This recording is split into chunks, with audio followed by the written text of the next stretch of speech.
I mean, the hardest thing about playing against Kobe was his tools. He had everything.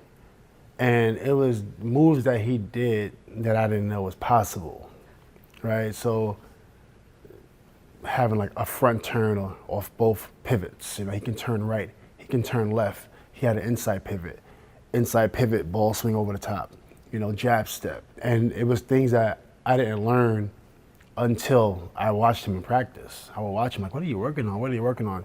And he would actually show me some things. I'm like, wow, I wish I would have been working on this a long time ago.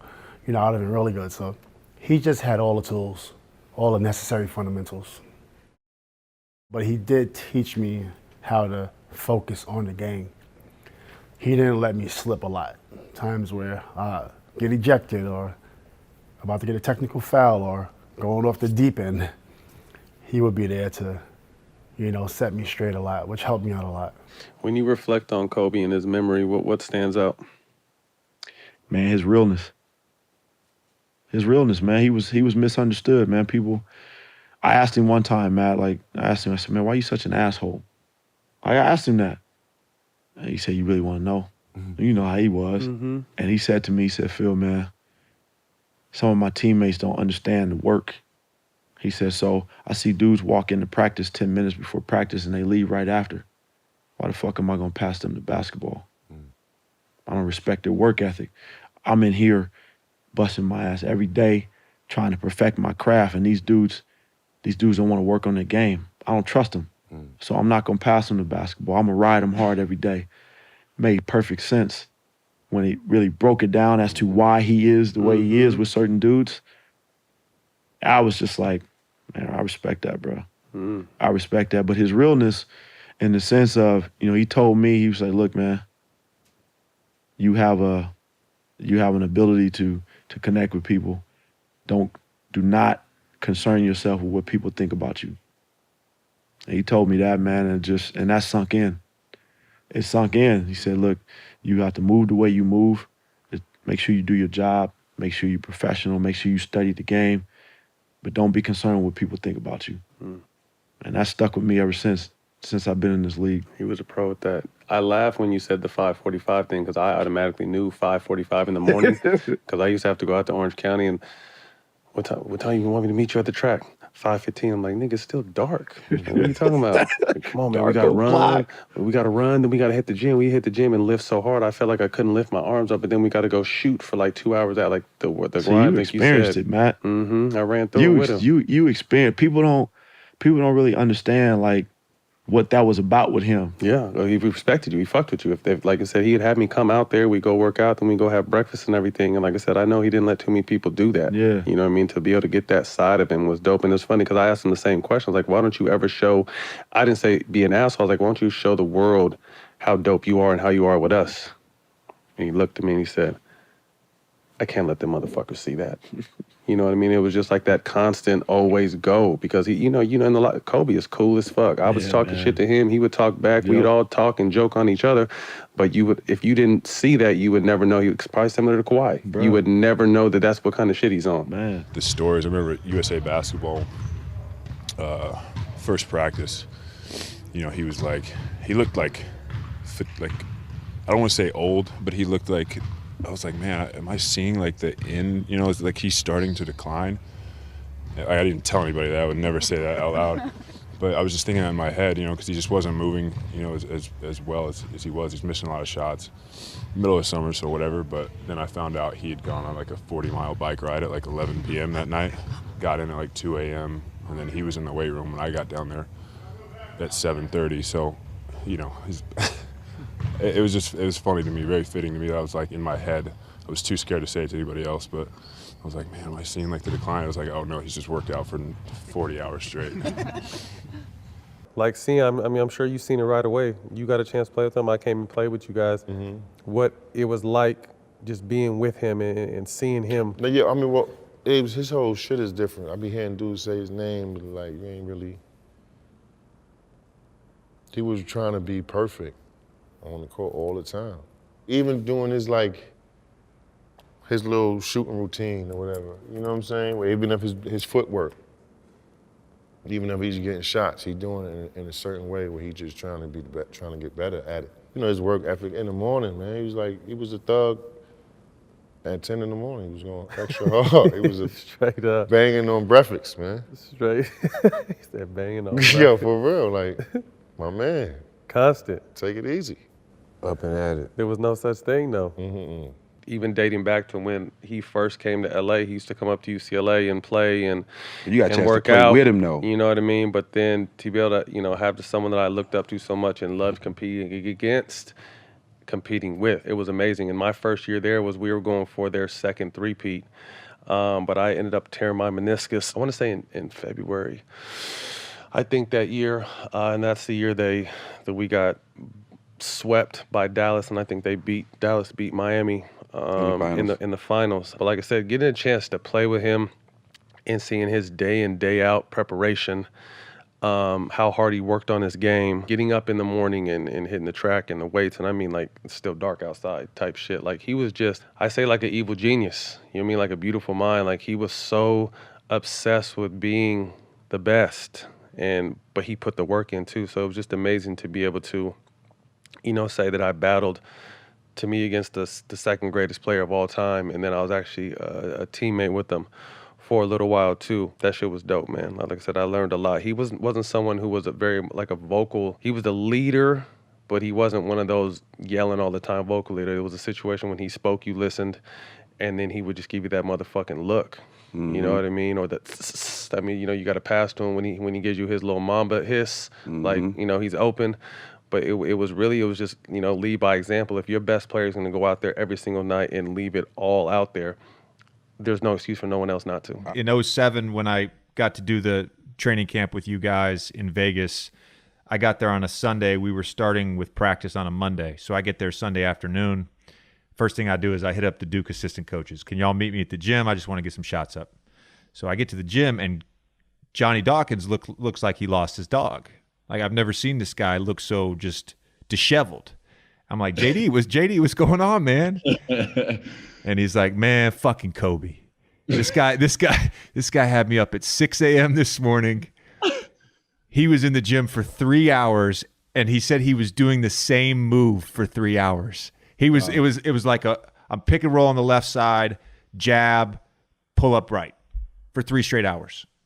The guy was just maniacal about his work. It's incredible. Tell us a little bit about what those workouts were like and what you took away, because like we all know, I mean, his attention to detail is second to none. My kids were lucky enough to work out with him for their little 10th birthday surprise, but he was putting them through some real NBA footwork, pivot, attention to detail. How precise was he, and what did you take away from those workouts with him?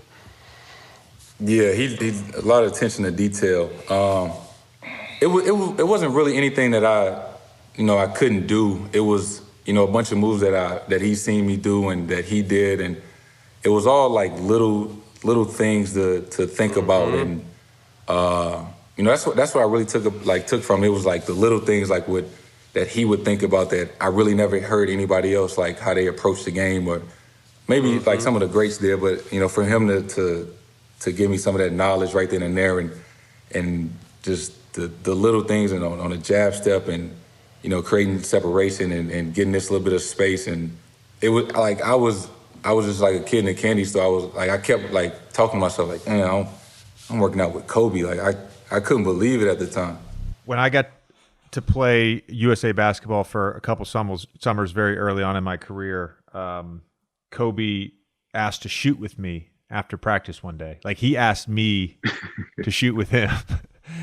I'm like, yeah, for sure, man. Right. Let's do it. And he's encouraging me. He's talking to me. We're going through some shooting drills, just me and him. It was, like you said, it was surreal. And then I realized, like 10, 15 minutes into it, I'm like, this guy's actually like watching how I shoot the ball. And then he's asking me questions. He's actually trying to learn something from me. Like, Kobe never passed down an opportunity to get better. That I still remember that so vividly. Like, halfway into it, just being like, "Oh, wait a minute! I thought I was watching him, but it's actually the other way around." Watching you, right? And this is when I knew Kobe was a different monster, though. You hear about it, You hear about it, but if you don't see it, you really, really don't know. And so we get into a city, one of the cities very late. And immediately we all go to the gym, all my guys, it's Melo, it's me, it's Brian, it's Kobe. Like we all go to the gym, we all get our work in. It's real late. And so after we get done getting our work in, me and my guys, we say, hey, like, let's meet for breakfast in the morning. Like if you can't sleep, whoever first one wake up, hit us up, we're gonna go eat. And so we do that. We probably get like 3 hours of sleep. You can't sleep much when you're traveling across the world, like we were traveling. And we probably get like 3 hours of sleep, and we wake up, we go down to where the food is. And as we walking down, slubbing with sleep in our eyes, Kobe Bryant is sitting there with ice on his knees already, right? So we walk up to Kobe, we like, Kobe, what's up? And he was like, yeah, man, I just finished a workout, and I'm about to go do another one. And at that moment, I was like, wait, hold on. We just worked out about 3 hours ago. You know what I mean? And like, you've done another workout and you're about to go do another one. That's when I was like, okay, I got to get my stuff together. I got to get my shit together, because this dude right here is on a whole different level than even I'm on. And I'm supposed to be great, right? So that's the kind of person he was. And that's how he drove me. You know what I mean? Like just little stuff like that. I went back and said, okay, that means I got to work hard and I got to do more. I know you remember that day, right? In practice. When the second unit with y'all was tearing, beating the brakes off him, bro. He was pissed. They were beating the brakes off of him. And talking shit, too. The first team. And it was like, it wasn't just one game. It was like one game, then Cole was like running back. It was the second game, running back, and then it was the third game. And then finally, Cole said, we in practice.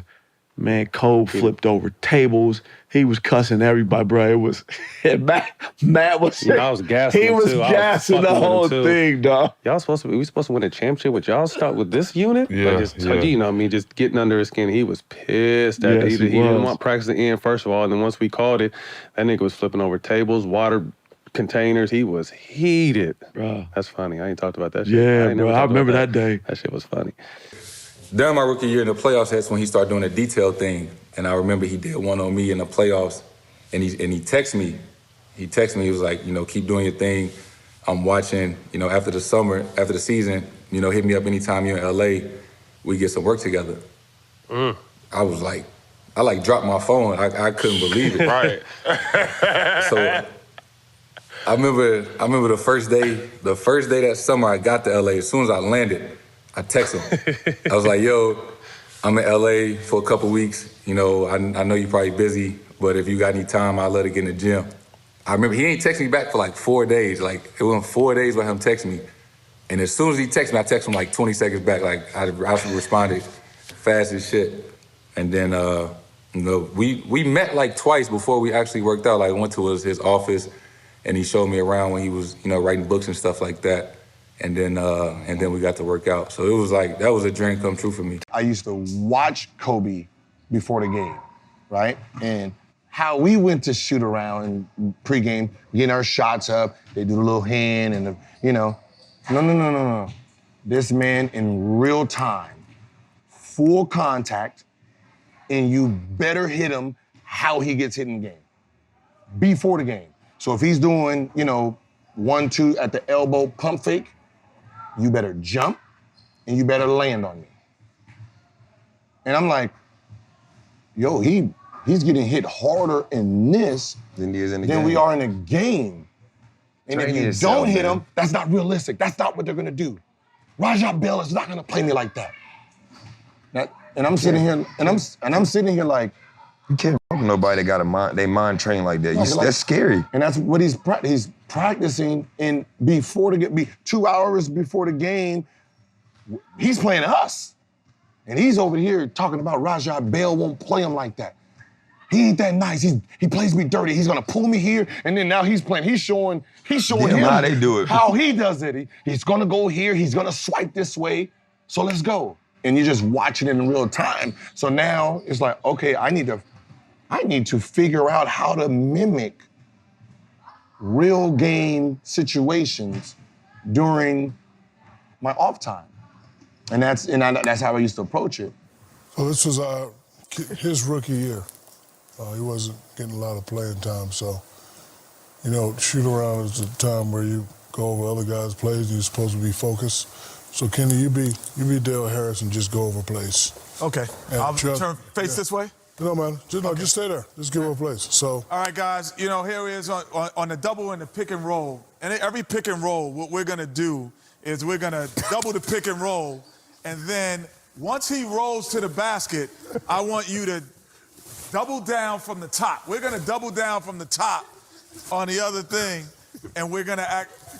So that's what he was. So what was Del Harris doing? We all saying as this was going on. We all just looking like, what is this kid doing? Like, what is it? Full speed, sweating, just pump faking and moving around somewhere without a ball. I remember you talking to herself. You can't go on me. Like just talking to herself. We're like, me, Fisher, Fox, we're all looking up like. And this is your rookie. Yeah, he's my rookie. So we just, we just let him be. Did you say anything to him? No, I didn't say anything. Man, I think the Kobe thing was B. Shaw had told me. I called B. Shaw when I took the job. Man, shout out B. Shaw. That's the ultimate big homie. Listen, man, B was crucial. He said, Phil, I'm going to tell you just like this. Do not let him punk you. No matter what, do not let him punk you. You stand up for yourself. He going to test you. And so I was like, all right, cool. I don't really know what that looks like. But I got the job, and there was a couple of days where Kobe would come out. He'd come out of the training room. He'd sit on a chair and watch. He'd watch me, and he'd go back in the room. And nothing was said of it. And really didn't develop a relationship with him until a couple weeks later. You know, when he hit me one day on text and was like, yo, man, just meet me at the gym. I've told this story a few times, but, he was meet me at the gym. And I was like, all right, bet, let's go. And so, I showed up at the gym that night. And he was like, meet me at the gym at 5:45, and you know what that means. I showed up that night thinking we was going to work, waiting for this dude. 5:45 in the morning. Bruh, he was not there. So I was like, okay, this is what we on? I didn't say nothing. I went to practice the next morning. Showed up early, 7:30, practiced at 10. Man, that man came out giving me hell. Hey, bruh, yelling, what the fuck you doing, man? Wait, you ain't showing up for work? I was like, man, I was here. He was... No, man, not 4:45 p.m. I meant this morning. And so that for me fucked you up. The sun came up. It messed me up because I was like, damn, okay. And after that, the relationship started. And the first question I asked him was, man, what can I help you with? I'm looking at this dude like, man, I'm here to learn from you. It's kind of thing. And he was just like, man, I want to get better with my ball handling. I didn't even get better with my ball handling, sprinkle some stuff into my footwork, and that was just how it started, man. That was the ultimate challenge for me. And to be able to build a relationship with him, you know how it is, man. It was just break down that wall. It ain't easy. Right. Right away, the media put me and Kobe versus each other. Right? Absolutely. It was about Shaq's sidekick, right? Who's going to be the best sidekick in Shaq? So let's go back. My favorite players was Michael Jordan, Kobe Bryant, and Allen Iverson. Right. So I come into the NBA, and like we all do, I'm like, shit, I'm playing against Kobe. This is my dude. Like, me and my brother's been loving Kobe for so long, right? And then year 2, now me and Kobe got to like do like this. Because now I got Shaq. So now we not talking to each other, nothing. Like, I want to hello, or I want to tell him like, yo, you my favorite player or something, right? But don't get a chance to do that, and immediately we got to start like battling versus each other. And I just remember like when I first played against Kobe, because when I first came in, I was never a shooter. When I first Kobe treated me like guys treat Ben Simmons right now.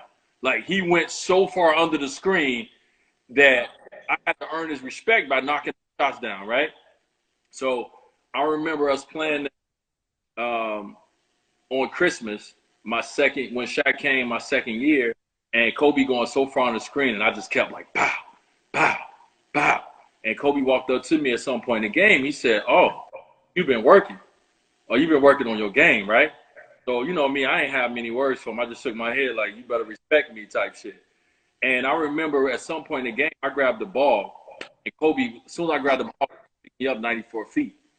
And at that moment, I was like, I got it. Yeah. This is somebody who was going under 5 screens to let me shoot. And he ain't doing that with everybody. He wasn't doing that with everybody. Feet. And like, when Kobe picks up 94 feet, like, he's a great defender, but that was respect. And from that point on, dog, we just kept having battles, until we all got in the Olympics in 08 and we all got a chance to really get a chance to see each other work and really get to know each other outside of basketball. And I think for all of us, when we got to the Olympics, like he was that dude who we heard stories about Kobe, right? We heard that he got up and we worked out at 2 in the morning, or, you know, he did this and that. We believed him until the Olympics. And I start seeing this dude work. And I'm like, oh, he on his second.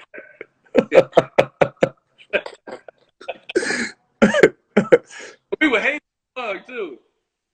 Nicole, he was just different, man. And I think like that mentality was totally different. Like his mentality was different. He didn't mess with a lot of people at all. Like he didn't rock with a lot of people. That just was his nature. Everything was a competition, and it wasn't disrespect. Well, sometimes it wasn't competition. It was just he had in his mind set out goals, and wasn't nothing or nobody going to come in between that of him reaching that goal. So that's how I look at it. Look, it was unmatched, unparalleled. How much of a savage he was as a competitor, and he was willing to do anything and put in whatever amount of time. That's one story that you all have heard about. We have so many more of those. Whether he's in our practice gyms, staying and catching another ride home as a team would leave. That was common. The stories were legendary. I still remember the first time I met him as an assistant coach, and one of my responsibilities were with the young players, and Rasul Butler and I walked out and had an early workout. And we thought we got in here, 4.5 hours before anybody else would be on the court, and Kobe was already on the court. And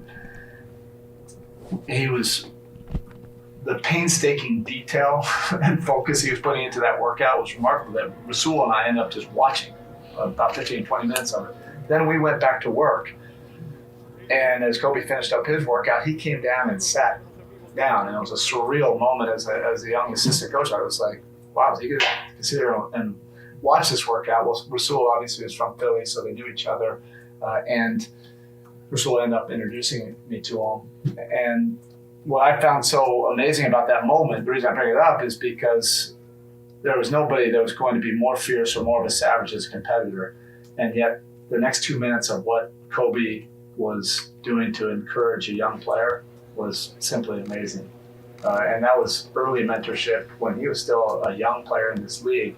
But Rasul wasn't playing at the time, and Kobe could separate the two things and offer a lot of encouragement, basically telling him, hey, if you stick with this, that kind of workout, you're going to earn your spot in this league. It's just a matter of time. And then to come out in that game and just try to destroy everybody. It was paradoxical almost, those two kind of personalities, but very giving. And then we all saw that later on in his career where he was such a mentor. But as one of the fiercest competitors you could ever come across. And there was something about our games with LA, they just felt electric. And when Dwyane obviously joined our franchise, it just went to a different stratosphere, but that electricity came from Kobe and his competitiveness and what he would do to raise the level of everybody's play in the game. From my rookie season, when I was a bench player, I always heard, Kobe's at the gym 3 p.m. on game day. So this is for real? Nah, but so when we come play the Lakers, I come to the gym. I take a cab, come to the gym. I'm there 2:30.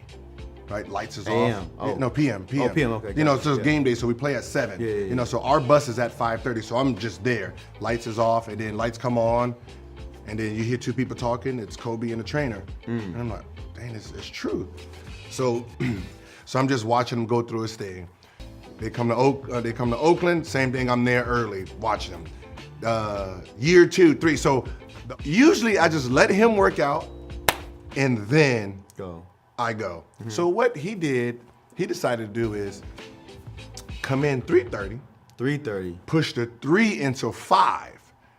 So he pushed the time back. So he's just working out. And I'm just sitting like, dang, just working out. And then the bus comes. Now all the players come. So Bro, my team, players come, then he gets off. Now I can't get into the rhythm that I'm used to doing. Over the summer, I show up at camp. Kobe Bryant is at the camp. Kobe Bryant at the time was the #1 basketball player in the nation. This is huge. I'm at the same basketball camp as the #1 basketball player in the nation. Well, that means that I must be number 2. I got to be number 2. Why else would I be here? It's my time to shine and get recognized. NBA, here I come. Day 1, day 2, you get to play in the games. You're keeping records. Everybody's keeping a tally of what's going on in the camp. Day 3, Speedy Morris himself, the head coach of the South basketball team at the time, addressed the camp. I'm watching all you guys show up every morning, and I gotta say that I'm not impressed. I don't feel like you campers are working hard enough. You guys need to get some work ethic. You need to show up here and want to become better. Look at Kobe Bryant. He shows up here every day and he works. Kobe Bryant hasn't put the basketball in his right hand since he's been in camp. He's here to only work on his left hand. What? What you talking about, Kobe Bryant? Only working on his left hand. Kobe Bryant approached the camp to only work on his left hand. He never shot the ball with his right hand. He never dribbled the ball with his right hand. Kobe Bryant played us left-handed. The opportunity that I thought was going to be the biggest in my life turned out to be a goddamn practice pad for Kobe Bryant. We didn't even know that he was practicing on us until the head coach made us all feel stupid for not working as hard as he was.